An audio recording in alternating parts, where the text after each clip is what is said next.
Who let this black girl in here? Get her out. She's making a mess of my floor. Gerald Ashford didn't move from the doorway. He held his champagne glass, his face contorted with disgust. Hope Lawson stood still, 18 years old, calm. I'm here for the board meeting. I'm new heiress. Then Gerald's laughter shattered the silence. Loud, cruel. Heir? You? Look at her. Ragged clothes, black skin, and she calls herself the heir? Girl, the only thing you inherited is a mop. Brenda yelled. Call a doctor to examine this black monkey. Ridiculous. Hope said nothing. Didn't blink. Just clutched the papers tightly in her hand and waited. She could be patient, because in 45 minutes, all those who are laughing now will be silent. 3 weeks before that moment, Hope Lawson's biggest worry was whether the electric bill would clear. She woke at 5:45 every morning in a 2-bedroom apartment in Decatur, Georgia, the kind of place where the paint peeled in long strips above the stove, and the window AC unit rattled like it was begging to die. Hope didn't complain. She never did. She made herself breakfast the same way every day. 2 eggs, scrambled dry. Toast with no butter because they ran out on Tuesday. Instant coffee, black. The mug had a crack down the side, but it held. She ate standing up at the kitchen counter, reading a worn-out paperback she'd picked up at a thrift store for 50 cents. The spine was broken in 3 places. She'd read it twice already. Her phone sat charging on the counter. Cracked screen. Model from 4 years ago. It worked. That was enough. Before she left, she wrote a note on a napkin and set it next to the coffee pot. Mom, ate breakfast. Don't forget to eat yours. Love you. Her mother, Denise, was asleep in the next room, still in scrubs. She'd gotten home at 4 a.m. from a 12-hour nursing shift at Grady Memorial, her second double this week. Hope locked the door quietly. She walked down the front steps into the morning heat. Georgia in July doesn't wait for the sun to rise before it starts pressing down on you. By 6 a.m., the air was already thick and damp, like breathing through a wet cloth. She walked past the barber shop that hadn't opened yet, past the church with the hand-painted sign out front, past Mr. Coleman watering his lawn in house slippers. Morning, Hope. Morning, Mr. Coleman. That was her world. Small.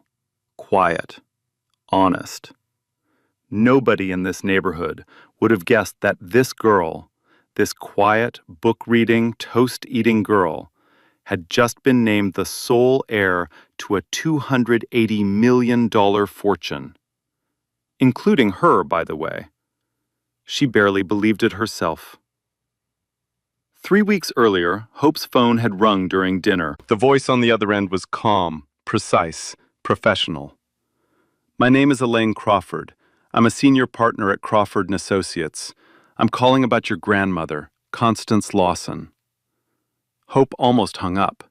She didn't have a grandmother, at least not one she'd ever met. Her father left before she turned 1. The Lawson side of the family was a ghost story. Names without faces, questions without answers. Denise never talked about them. But Constance Lawson was real. Very real. She had spent 40 years quietly building a fortune through real estate and stock holdings across the Southeast. No social media, no interviews, no public profile, just decades of disciplined, silent wealth accumulation. And she left every single dollar of it to Hope. $280 million. Plus a 40% ownership stake in the Ridgemont Country Club, the most exclusive private club in the state of Georgia. Attorney Crawford explained it all in a 30-minute phone call that changed Hope's life forever. Your grandmother wanted you to have this, Hope. All of it. She watched you from a distance your whole life. She chose you. Hope sat on her bed that night and stared at the cracked ceiling above her. The AC rattled. A dog barked outside. $280 million. She didn't sleep until 4 in the morning. Today was the day Attorney Crawford had arranged for Hope to meet the club's board of directors, An official introduction, papers to sign. A formality, Crawford said.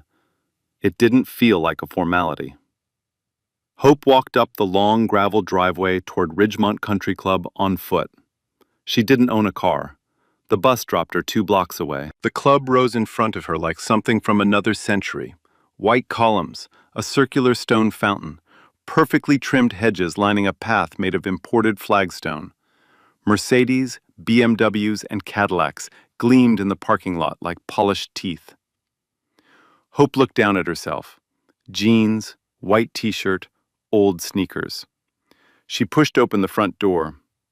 Inside, a crystal chandelier hung over a marble foyer. Oil paintings lined the walls. A glass trophy case stretched along the corridor. The air smelled like leather and fresh orchids. A woman in a silk dress walked past her, glanced at Hope, clutched her purse a little tighter, kept walking. The gate guard had already asked for her ID twice, radioed someone, didn't smile. The front desk attendant looked up, looked at Hope, looked at her jeans, looked back up. "Can I help you?" "I have an appointment," Hope said, "with the board." The attendant picked up the phone. Hope waited. She didn't know it yet, but Attorney Crawford was stuck in traffic on I-285. She was going to be 20 minutes late. 20 minutes was all Gerald Ashford needed. Hope stood by the welcome desk for 6 minutes before Gerald Ashford noticed her. 6 minutes of standing still, folder in hand, while guests in cocktail attire drifted past like she was furniture. A waiter offered champagne to the couple behind her, didn't look at her. A woman in pearls squeezed past with an exaggerated sidestep, as if Hope might be contagious. Then Gerald's voice cut through the noise like a blade. "Barbara." He was talking to the front desk attendant, not to Hope, never to Hope. "What is this person doing in my lobby?" Barbara looked nervous. "She says she has an appointment, Mr. Ashford." Gerald set his champagne down, adjusted his cufflinks, walked toward Hope the way a man walks toward a stain on his carpet. He didn't greet her. He circled her, looked at her sneakers, her jeans, her t-shirt. His lip curled. "An appointment," he repeated. "With whom exactly?" Hope met his eyes, steady, even. "With the board. I'm the new heiress to the Lawson estate. I hold 40% ownership of this club." Gerald's face went blank for half a second. Then the corner of his mouth twitched. Then the laugh came. Not a polite laugh, not a surprised laugh, but the kind of laugh that's meant to break a person in half. "The heiress!" He threw his head back. "Did you all hear that? This child just told me she's the heiress." 2 men beside him started laughing. A woman behind them covered her mouth, but her shoulders shook. Gerald leaned in close enough that Hope could smell the bourbon on his breath. "Girl, I've been running this club since before you were born. My father built these walls with his bare hands. And you're going to stand here, looking like you just crawled out of a Goodwill bin, and tell me you own this place?" He flicked his fingers toward her folder. "What's that, your little arts and crafts project?" Hope opened the folder. "These are certified legal documents from, I don't care if they're from God himself." Gerald was just getting started. He turned away from Hope and raised his voice. Not because he needed to, because he wanted an audience. "Brenda, come here. You have to see this." Brenda Ashford glided over, in a cream-colored dress, wine glass in hand, 2 other couples trailing behind her like a small parade of wealth. Gerald pointed at Hope the way someone points at a circus act. "This little black girl walked in off the street and told me, with a straight face, that she's the new heiress, the heiress of Ridgemont." He mimicked Hope's voice, higher, slower, exaggerated. "I'm the new heiress." The group howled. Brenda looked Hope up and down, slowly, deliberately, the way you inspect something before throwing it away. "Oh, sweetheart, Are you lost? The community center is 2 miles that way. They do free lunch on Tuesdays. More laughter. Hope didn't move. Ma'am, I'm not lost. Don't call me ma'am. Brenda's voice went cold. We don't know each other, and we're not going to. Gerald snapped his fingers. Show me. Show me these so-called documents. Hope held out the manila folder. Gerald snatched it from her hand, hard enough that one of the papers slipped loose and floated to the floor. He flipped through the pages with one hand, barely looking. Then he dropped the entire folder on the marble floor. Papers scattered across the tile like fallen leaves. Garbage, he said. Probably printed these at a library. Hope knelt down. One by one, she picked up the documents. Her hands were steady. Her face was blank. Nobody helped her. 30 people in that lobby. Crystal chandelier above. Oil paintings on the walls. A girl on her knees picking papers off the floor, while a man in a $3,000 suit stood over her. Not one person moved. Brenda sipped her wine. Gerald, honestly, just get rid of her. She's ruining the energy. A man in a navy blazer leaned toward his wife and whispered, Where did she even come from? His wife whispered back, Probably saw the gate open and walked in. Hope stood up, folder reassembled. She held it against her chest again. I'm not leaving, she said quietly. My attorney is on her way. Gerald's smile vanished. Your attorney. His voice dropped low, dangerous. You don't have an attorney. You don't have anything. You're a nobody who wandered into a place she doesn't belong, and now you're wasting my time. He stepped closer. His shadow fell over her. Let me make this very simple for you. People like you do not come here. People like you do not own things like this.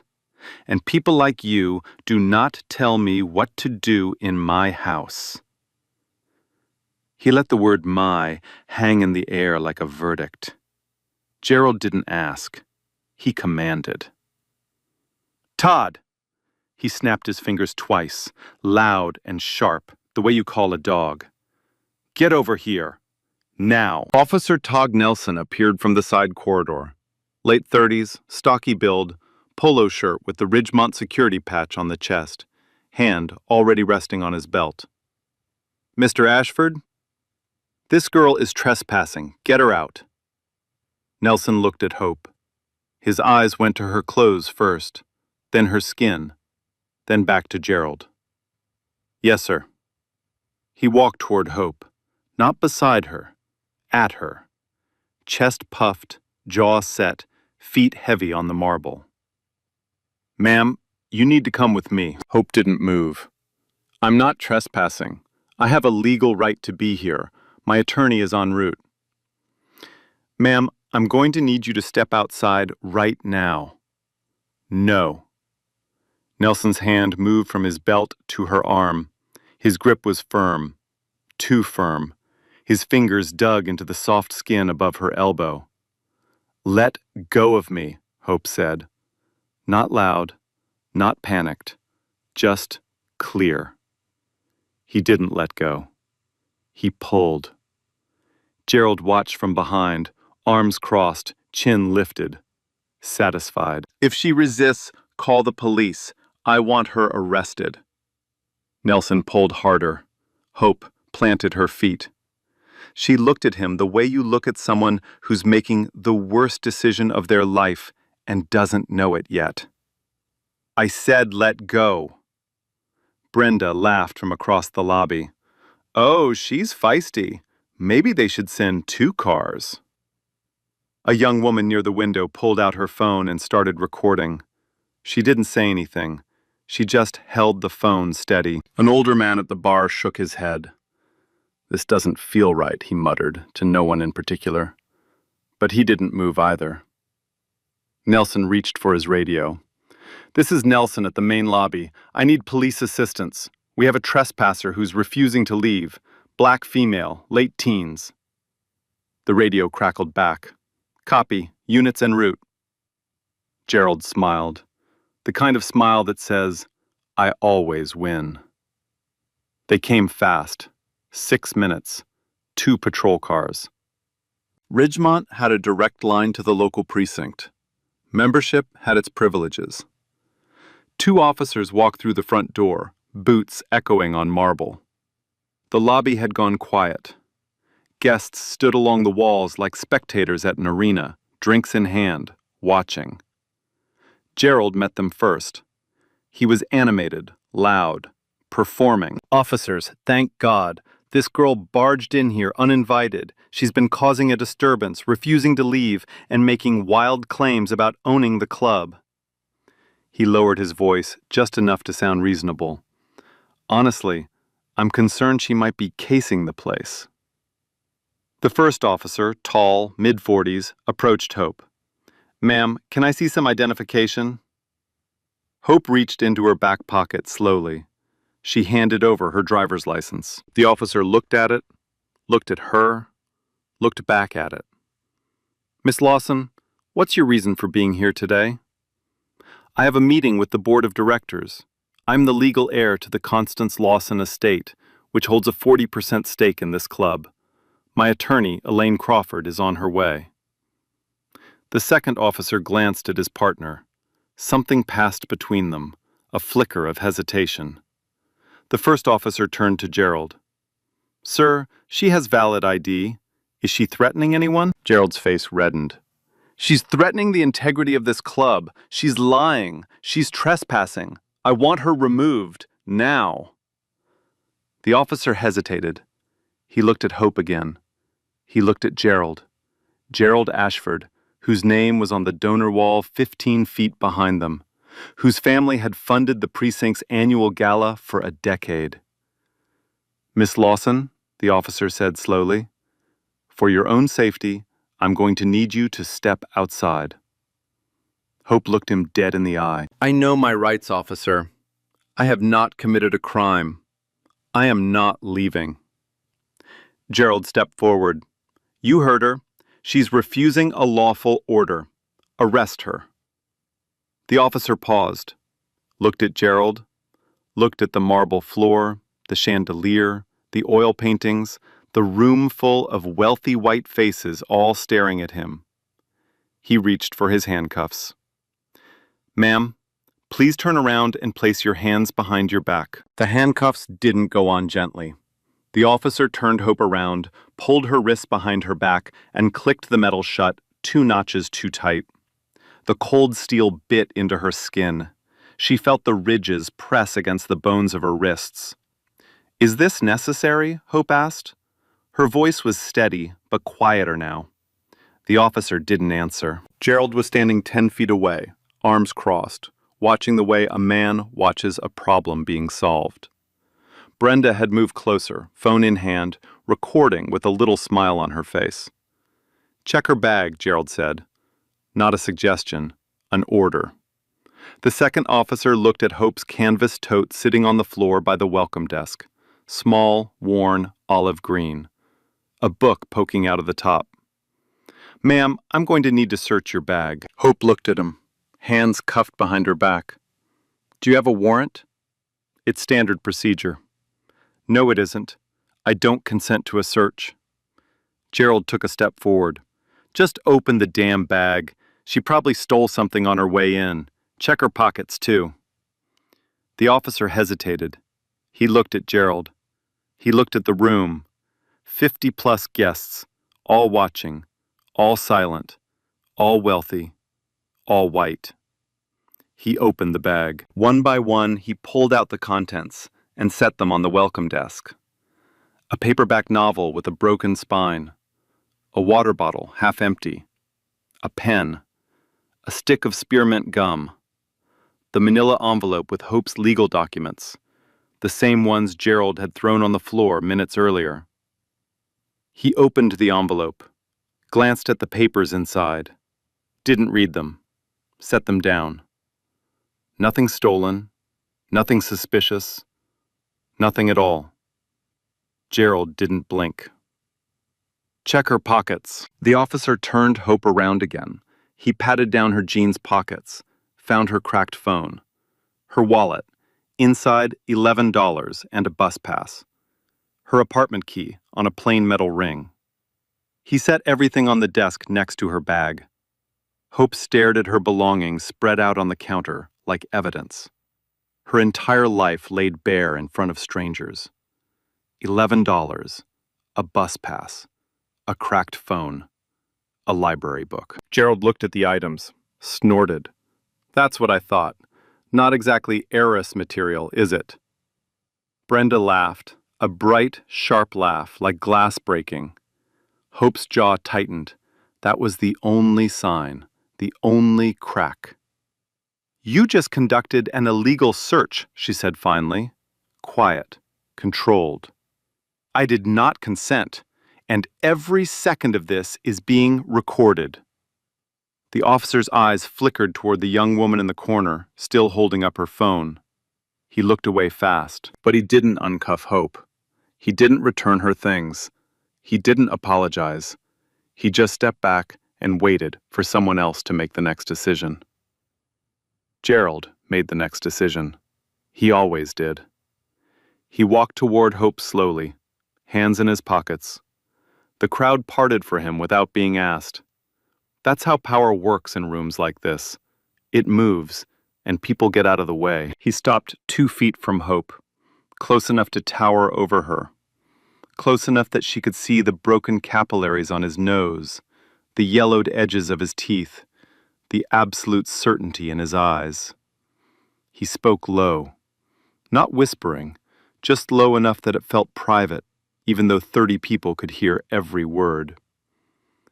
Let me educate you, little girl, since clearly nobody else has. He paused, let the silence build. This club was built in 1962. My father laid the first stone. Every president, every governor, every Fortune 500 CEO in this state has walked through these doors. And in 60 years, not once, not one single time, has someone like you set foot in this building. Do you understand what I'm saying? Hope didn't answer. I'm saying you don't belong here. You never did, you never will. Whatever fantasy brought you through that door today, inheritance, heiress, board meeting, I want you to let it go. Because nobody in this room believes you. Nobody in this state will believe you. And when you walk out of here today, which you will, nobody is going to remember your name. Brenda appeared at Gerald's side. She looked at Hope with an expression that wasn't anger. It was worse. It was pity. Manufactured, theatrical pity.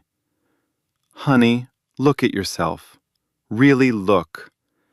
Do you honestly think someone like you inherits anything? People like you don't build wealth. You don't run things. You clean them. Hope's chest rose and fell. Once. Slowly. She said nothing. Gerald turned to Officer Nelson. Take her to the back office. I don't want her in the lobby anymore. She's upsetting the guests.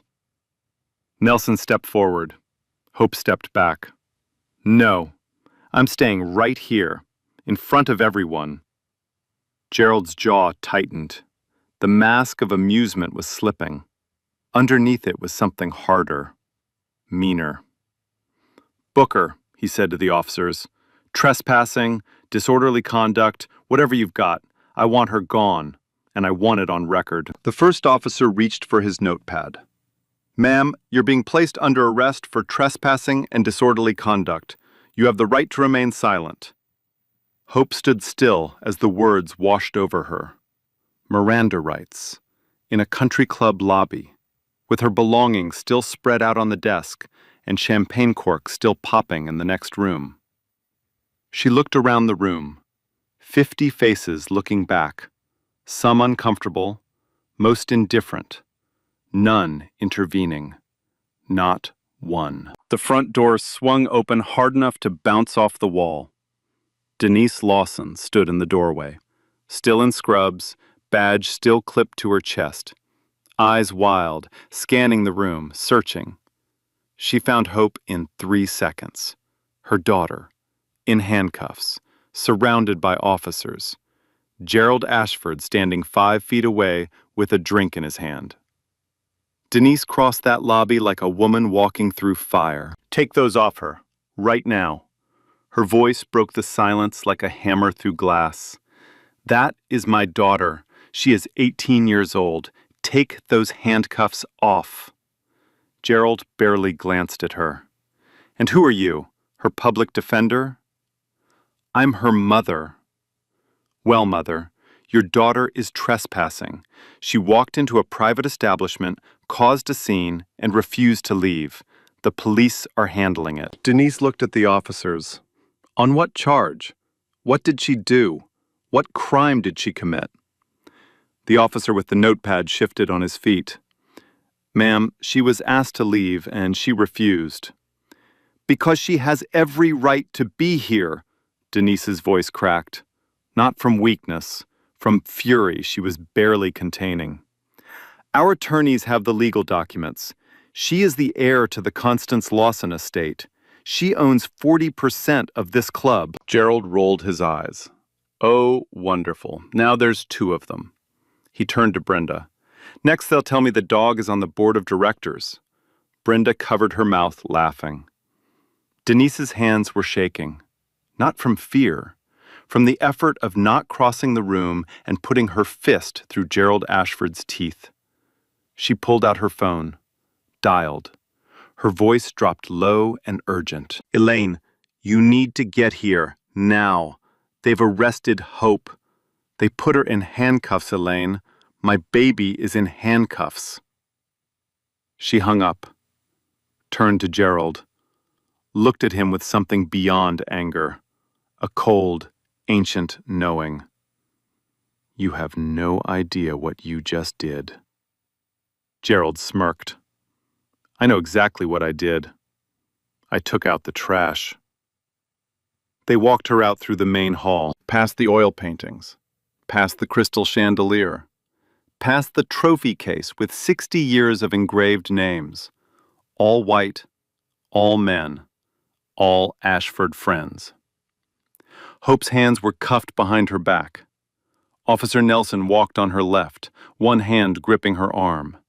The patrol officer walked on her right. Their boots echoed on the marble. The guests lined the hallway like a corridor of ghosts, silent, watching. Some turned away. Most didn't. A woman in a green dress leaned toward her husband. "See, I told you, they'll let anyone in these days." Her husband nodded. Gerald handled it well. Hope kept walking, back straight, eyes forward. She didn't look at any of them. The front door opened.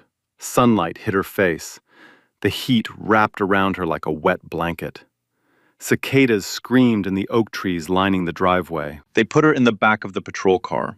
The seat was hard plastic. It smelled like sweat and chemical cleaner. The door closed with a heavy thud that echoed in her chest. Through the window, Hope saw her mother standing alone in the gravel parking lot. Denise's scrubs were wrinkled. Her hands were pressed against her mouth.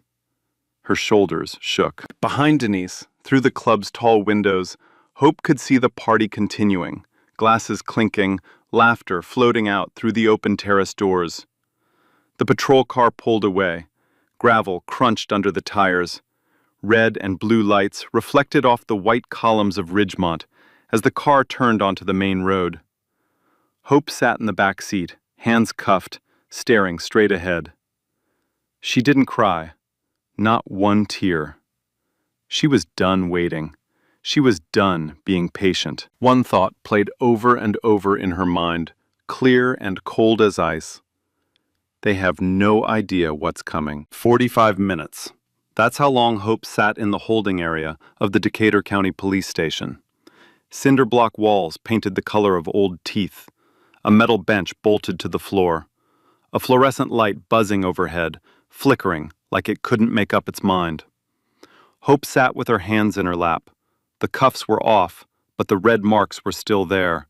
2 angry lines circling her wrists, like bracelets she didn't ask for. She didn't speak, didn't call anyone. Just sat, back straight, eyes on the door. Then the front door opened. The sound of heels on linoleum came first. Sharp, precise, each step landing like a verdict. Attorney Elaine Crawford walked into that station like she owned the building and was disappointed in its upkeep. Navy suit pressed to a razor's edge. Designer briefcase, gold clasps. Every detail deliberate. Behind her, Attorney Russell Whitmore, tall, gray at the temples, former federal prosecutor. He carried a leather portfolio and a look that said someone was about to have a very bad day. Crawford didn't stop at the front desk. She walked past it. The sergeant stood up. "Ma'am, you can't just, I can and I am." She walked straight to the holding area, saw Hope through the glass, opened the door, looked at her wrists, at the red marks. "Are you hurt?" Hope shook her head. Crawford turned and walked back to the front desk. She opened her briefcase with 2 clean clicks and began placing documents down, one by one, like dealing cards. "My name is Elaine Crawford, senior partner, Crawford & Associates. This is my co-counsel, Russell Whitmore. You are currently holding my client, Hope Lawson." First document. Last will and testament of Constance Lawson, notarized, filed with Fulton County Probate Court. Second. Probate court order confirming Hope Lawson as sole heir, estate valued at $280 million. Third. Certified ownership certificate, 40% stake in Ridgemont Country Club. Fourth. Letter from the Georgia Secretary of State confirming the legal transfer. She squared the stack and looked the sergeant dead in the eye. "You will release my client immediately. Return every personal item taken from her. And then we are going back to that club." The sergeant looked at the documents, looked at Crawford, looked at Whitmore, who hadn't said a word, hadn't needed to. He picked up his keys. Hope walked out with her head high, her folder under her arm, and 2 of the most powerful attorneys in Georgia flanking her like armor. Denise was waiting in the lot. She grabbed Hope and held her so tight the girl couldn't breathe. Crawford touched Denise's arm gently. "We're not done. Get in the car." A black SUV pulled up to Ridgemont 22 minutes later. Crawford stepped out first, then Whitmore, then Hope, then Denise. 4 doors closing, one after another, like gunshots. Inside, Gerald was exactly where you'd expect him. On the terrace, 3rd bourbon in hand, retelling the story to a fresh audience, mimicking Hope's voice, doing the walk, getting the laughs. She looked me dead in the face and said, "I'm the new heiress." He slapped his thigh. "Best entertainment we've had all summer." The laughter stopped when Crawford walked through the terrace doors. She didn't smile. She walked directly to Gerald and stopped 3 feet in front of him. "Mr. Ashford, my name is Elaine Crawford. I represent Hope Lawson, legal heir to the Constance Lawson estate and majority stakeholder of this club. 40 minutes ago, you had my client handcuffed, searched without consent, and arrested on property she legally owns." She held out a single document. Gerald took it. His hand was already shaking. Whitmore stepped forward. "We have the club's security footage, cell phone recordings from 6 guests, the arresting officer's body camera footage. We will be filing charges." Gerald's face went white. Not pale, white. The color of a man watching his life crack down the middle. This has to be, you can't." "We can," Crawford said. "We are. And we will." The terrace went silent. Every guest frozen. Every glass still. Then Hope stepped forward. She looked Gerald in the eye. the same eyes that had looked at her with disgust, the same eyes that watched her kneel to pick up scattered documents, the same eyes that watched her dragged out in handcuffs. "You laughed when I said I'm the new heiress," one beat. "You're not laughing now." Gerald opened his mouth. Nothing came out. Brenda grabbed his arm. "Gerald, we should go." Crawford wasn't finished. What happened today was assault, illegal search, false imprisonment, and racially motivated harassment, all documented, all admissible. Gerald's glass slipped from his fingers. It shattered on the terrace stone. Nobody moved to clean it up. The silence on that terrace lasted 11 seconds. 11 seconds of Gerald Ashford standing in a puddle of shattered glass and spilled bourbon, surrounded by every person he'd ever tried to impress, with nothing left to say. Then he tried to speak. Now hold on." He held up both hands, palms out, the universal gesture of a man who just realized the ground beneath him is gone. "Let's not blow this out of proportion.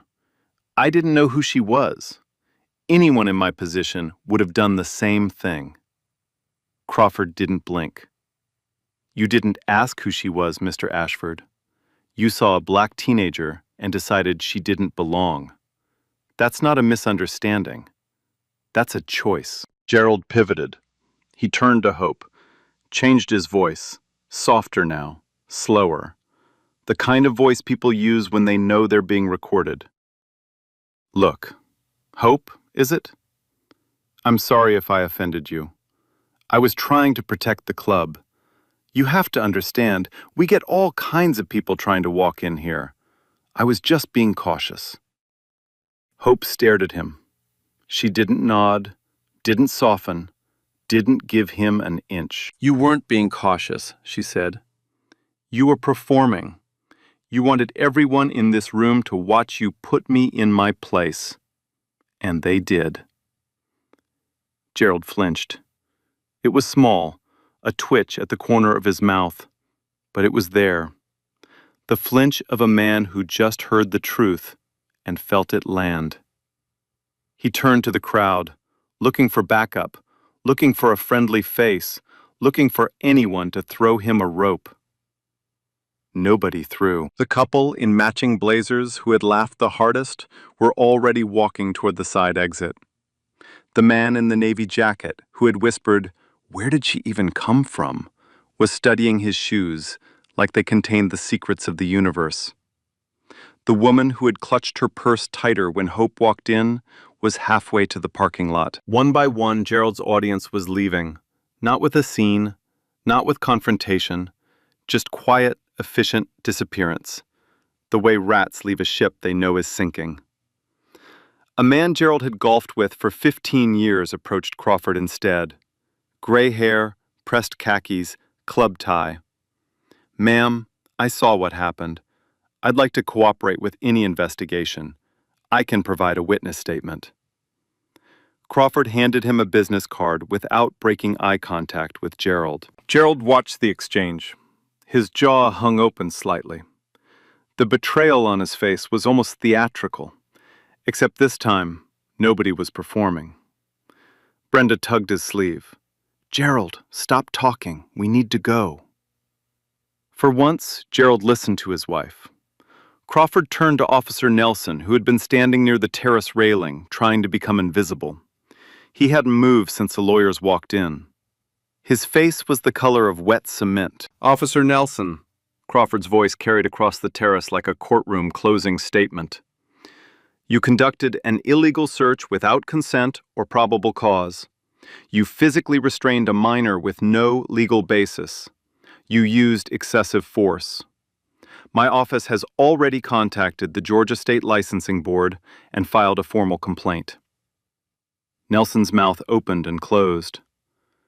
Mr. Ashford told me to. I was just following the instructions of a private citizen to violate someone's constitutional rights is not a defense, Officer Nelson." Crawford paused, Let it sink in. It's a confession. Nelson looked at Gerald. Gerald looked at the floor. The club's general manager appeared from inside, mid-50s, sweating through his dress shirt. He'd clearly just been briefed and looked like a man trying to defuse a bomb with a plastic fork. "Mr. Ashford," he said, voice trembling slightly. "I've been informed of the situation. Your membership is under review, pending the board's emergency session this Friday." Gerald spun around. "Under review? My father built this club. My name is on that wall." The manager swallowed. "Sir, Miss Lawson owns 40% of this club. The board will convene Friday. Until then, we're asking you to leave the premises." "You're asking me to leave?" "Yes, sir." Gerald looked around one last time. The terrace was nearly empty now. Abandoned glasses on tables, napkins on the floor, the fountain still trickling in the courtyard below, indifferent to everything. Brenda pulled him toward the back exit. No one walked them out. No one said goodbye. No one even looked up. The back door closed behind them with a soft click. And just like that, Gerald Ashford left the Ridgemont Country Club for the last time in his life. He just didn't know it yet. The first phone call came 48 hours later. Attorney Crawford filed the civil complaint on a Tuesday morning at 9:01 a.m., 1 minute after the Fulton County Courthouse opened its doors. The document was 46 pages long. Every page was a nail in Gerald Ashford's coffin. The charges read like a grocery list from hell: assault, false imprisonment, illegal search and seizure, racially motivated harassment, intentional infliction of emotional distress. Filed against Gerald Ashford personally, against Ashford Holdings as a corporate entity, against the Ridgemont Country Club for institutional negligence, and against the Decatur County Police Department for unlawful arrest and violation of Fourth Amendment rights. Total damages sought, $15 million. The same day, Crawford's office sent a formal complaint to the Georgia State Police requesting a criminal investigation into Officer Todd Nelson and the 2 responding patrol officers. The complaint included timestamps, body camera footage references, and a 6-page legal brief explaining exactly how many constitutional violations occurred in the span of 38 minutes. By Wednesday, subpoenas had been issued for every second of Ridgemont's security footage from that day. By Thursday, it didn't matter, because by Thursday, the internet had already seen everything. The first video surfaced on Wednesday night, posted by the young woman who had been standing near the window with her phone. She uploaded it to social media with a single caption: "This happened at Ridgemont Country Club yesterday. Watch the whole thing." The clip was 4 minutes and 12 seconds long. It showed Gerald snatching the folder from Hope's hands. It showed the documents scattering across the marble floor. It showed Hope on her knees picking them up. It showed Gerald standing over her, smiling. It got 2 million views in 9 hours. By Thursday morning, 3 more videos had surfaced, from different angles. One showed Nelson grabbing Hope's arm. Another captured the illegal search, Hope's belongings spread across the welcome desk, her $11 and bus pass on display for the world to see. The third was the clearest, and the worst.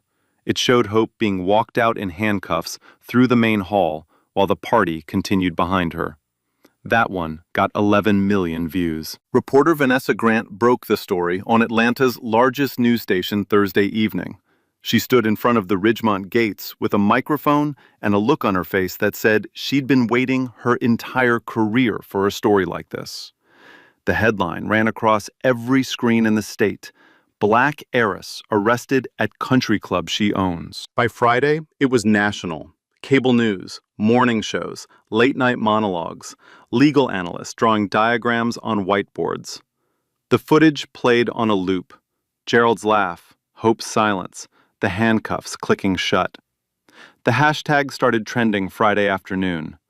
Hashtag Hope deserves better. Within 24 hours, it was the #1 trend in the country. Then the other stories started coming. Former members of Ridgemont, people who had left the club years ago and never spoken publicly, began posting their own experiences. A black surgeon who was asked to show ID 3 times in one visit. A Latino businessman whose guest pass was lost every time he arrived. A mixed-race couple who were seated in the back corner of the dining room for 4 years straight and never once offered a table by the window.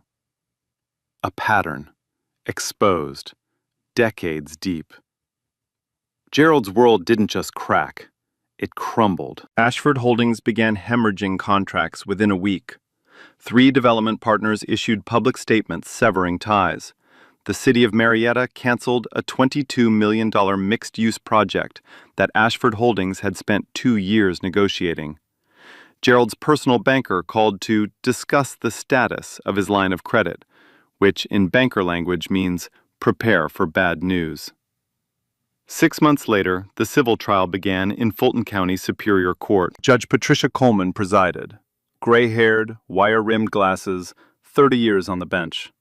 She had a reputation for 2 things: absolute fairness and zero tolerance for nonsense. Crawford presented the case with surgical precision. Security footage, frame by frame, cell phone videos synced to a timeline, police body camera recordings with audio enhanced. Hope's testimony, quiet, detailed, devastating in its calmness. Denise's testimony, raw, emotional, a mother describing the moment she found her daughter in handcuffs. Witness statements from 9 guests who had been present. Expert testimony from a professor of sociology, specializing in racial profiling and implicit bias. Gerald's defense team tried everything. Reasonable suspicion, they argued. Hope's appearance was inconsistent with typical club membership. Gerald was acting in good faith to protect the club's interests. There was no racial motivation. He would have questioned anyone who appeared out of place. Crawford stood up. She walked to the center of the courtroom and faced the jury. Inconsistent with typical membership. Let me translate that. She was black. She was young. She was wearing jeans. In Mr. Ashford's world, that is the only evidence he needed. Not a criminal record, not a threat, not a weapon. Just the color of her skin and the price of her clothes. That is not reasonable suspicion. That is racial bias. And it is exactly what the law was written to prevent. The courtroom was silent. Gerald took the stand on day 4. His attorney had coached him. Stay calm, stay sympathetic, show remorse. Gerald lasted 11 minutes before the mask fell off. Under cross-examination, Crawford asked a single question. Mr. Ashford, if Hope Lawson had been a white 18-year-old girl in jeans, would you have called security? Gerald paused. His lawyer shifted in his chair. That's not a fair question. It's the only question that matters, Mr. Ashford. Gerald's face reddened. His voice rose. I built that club. I have a right to protect it. I don't care what color she is. She didn't look like she belonged there. Didn't look like she belonged, Crawford repeated softly. She turned to the jury. Let the words hang. She had no further questions.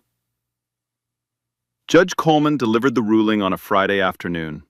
The courtroom was packed. Camera crews lined the hallway outside. Judgment in favor of Hope Lawson. On all counts. Compensatory damages, $8 million. Punitive damages, $4 million. Total, $12 million, awarded against Gerald Ashford personally and Ashford Holdings. Judge Coleman read her statement without looking up once. Her voice was flat and final, the way a hammer sounds when it hits the last nail. What occurred at the Ridgemont Country Club was not a misunderstanding. It was not an overreaction. It was a textbook case of racial animus disguised as property rights, enabled by institutional complicity and enforced by the unlawful exercise of police power. This court will not normalize it. This court will not excuse it. And this court will ensure it carries consequences. Officer Todd Nelson, security license permanently revoked, charged with misdemeanor assault. Convicted. The 2 responding patrol officers, suspended 90 days without pay, mandatory bias training, permanent disciplinary marks on their records. The Decatur County Police Department settled for $2.5 million, agreed to implement mandatory de-escalation training, civilian oversight review, and revised use of force protocols. Gerald Ashford, permanently banned from Ridgemont Country Club, assets frozen pending payment. Ashford Holdings filed for restructuring within the year. Every single person who laughed that day paid for it. Every single one. 1 year later, a photograph appeared in the Atlanta Journal-Constitution that made half the state stop scrolling. Hope Lawson, seated at the head of a long mahogany table in the Ridgemont Country Club boardroom. 19 years old, natural hair pulled back, white blouse, simple gold earrings. The same calm expression she'd worn the day Gerald Ashford tried to destroy her. Except this time, she was sitting in his chair. The board had voted unanimously to appoint her as the youngest sitting member in the club's 60-year history. The vote wasn't close. It wasn't controversial. It was inevitable. Hope didn't use that seat to settle scores. She used it to rewrite the rules. Within 6 months, Ridgemont adopted a comprehensive diversity and inclusion charter, the first in its history. The board was restructured. New members were recruited from communities that had been shut out for decades. A scholarship fund was established in Constance Lawson's name, providing full tuition to students from underrepresented backgrounds pursuing law, business, and public policy. The oil paintings in the foyer stayed, but a new one was added, a portrait of Constance Lawson, painted from the only photograph Hope's mother had ever seen of her. It hung at the entrance, right next to the chandelier, right where Hope had stood on the day everything changed. Every person who walked through those doors saw it first. Hope enrolled at Spelman College that fall. Full ride, not that she needed one. She chose to study civil rights law. When a reporter asked her why, she said something that ended up printed on t-shirts and protest signs across the country. Because what happened to me shouldn't require a $280 million inheritance to fix. She established the Constance Lawson Foundation with a portion of the settlement and her personal funds. The foundation provided 2 things: scholarships for young people of color pursuing higher education, and free legal representation for individuals facing racial discrimination who couldn't afford an attorney. In its first year, the foundation funded 42 scholarships and took on 16 pro bono cases. Every single one was won. Denise Lawson finally cut her hours at Grady Memorial. Not because she had to, because she could. For the first time in 18 years, she didn't pick up a double shift. She didn't set 3 alarms. She didn't fall asleep in her scrubs. She took a vacation, her first in over a decade. She and Hope spent a week in Savannah, eating shrimp on a porch overlooking the river, reading paperbacks in rocking chairs, doing absolutely nothing. One evening, Denise looked at Hope across the porch table. The crickets were loud. The air smelled like salt and magnolia. You know what I keep thinking about? What? That napkin you left me. The morning this all started. Don't forget to eat breakfast. Hope smiled. Did you eat it? No, Denise said. I never do. They both laughed. The kind of laugh that only people who have survived something together understand. Gerald Ashford was last seen listing his home for sale in a neighborhood 3 zip codes below his old one. Ashford Holdings had been dissolved. His memberships, all of them, had been revoked. The man who once told a teenage girl that nobody would remember her name became the man whose name nobody wanted to say out loud. He became a case study, literally. 3 law schools added the Lawson versus Ashford ruling to their civil rights curriculum. His face appeared in PowerPoint slides under the heading Modern Racial Discrimination in Private Institutions. He wanted to be remembered at Ridgemont. He got his wish, just not the way he planned. So let me ask you something. If you were standing in that lobby, watching an 18-year-old girl get humiliated, searched, and arrested for telling the truth, would you have said something? Or would you have been one of the people who looked away? Drop your answer in the comments. I read every single one. If this story made you feel something, if it made you angry or relieved or hopeful, hit that like button. Share it with someone who needs to hear it. Subscribe if you want more stories where the truth wins and the people who abuse their power get exactly what they deserve. Because here's what I've learned, and I mean this. Silence isn't neutral. Silence is a choice. And in moments like these, it's the wrong one. Here's something I want you to remember after the story. When you know who you are, really know, nobody's laughter can touch you. People can mock you, people can call you names, people can look at your clothes and your shoes and decide you are nothing. But that's their story, not yours. And their story doesn't change your truth, not even a little bit. And here's the other thing. The people who judge you the fastest are always the ones who know the least. Always. Because if they actually took 5 seconds to listen, 5 seconds to ask instead of assume, they'd save themselves a whole lot of embarrassment. But they don't, because judging is easier than listening, and that's their loss every single time. So, if someone laughs at you today, let them. If someone says you don't belong, let them say it, because the truth doesn't need defending. It just needs you to keep standing. The people who laugh always stop eventually, but that's real about you, that never stops. Like, share, and subscribe. Real stories, real justice, every week. And remember, nobody gets to tell you who you are. You already know, and that's enough.